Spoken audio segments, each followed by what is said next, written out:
وما ارسلناک الا رحمۃ للعالمین، آقا آپ کو رحمت بنا کے بھیجا۔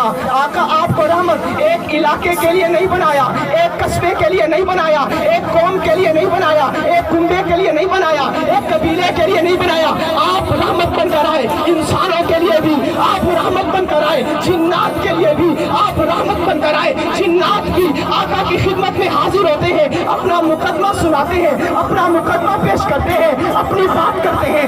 انسانوں کے لیے بھی رحمت، جنات کے لیے بھی رحمت، حیوانوں کے لیے بھی رحمت، بوڑھوں کے لیے بھی رحمت، کمزوروں کے لیے بھی رحمت، ضعیفوں کے لیے بھی رحمت، جوانوں کے لیے بھی رحمت، بچوں کے لیے بھی رحمت، عورتوں کے لیے بھی رحمت، اور بیوہ عورتوں کے لیے بھی رحمت، اور سنیے اپنوں کے لیے بھی رحمت، غیروں کے لیے بھی رحمت، اپنے گھر والوں کے لیے بھی رحمت۔ میں یوں کہوں تو غلط نہ ہوگا، یہ چاند کی چمک میرے آقا کی رحمت ہے، پھولوں کی مہک میرے آقا کی رحمت ہے، کلیوں کی چٹک میرے آقا کی رحمت ہے۔ میں یوں کہوں تو غلط نہ ہوگا، یہ صحابہ کو جو رب نے رفعت دی ہے یہ میرے آقا کی رحمت ہے، یہ ابو بکر کی صداقت میرے آقا کی رحمت ہے، عمر کی عدالت میرے آقا کی رحمت ہے، عثمان کی سخاوت میرے آقا کی رحمت ہے، علی کی عدالت میرے آقا کی رحمت ہے۔ میں یوں کہوں تو غلط نہ ہوگا، صحابہ کی حکمرانی میرے آقا کی رحمت ہے، صحابہ کی جانثاری میرے آقا کی رحمت ہے، صحابہ کی وفاداری میرے آقا کی رحمت ہے، صحابہ کی خدمت گزاری میرے آقا کی رحمت ہے۔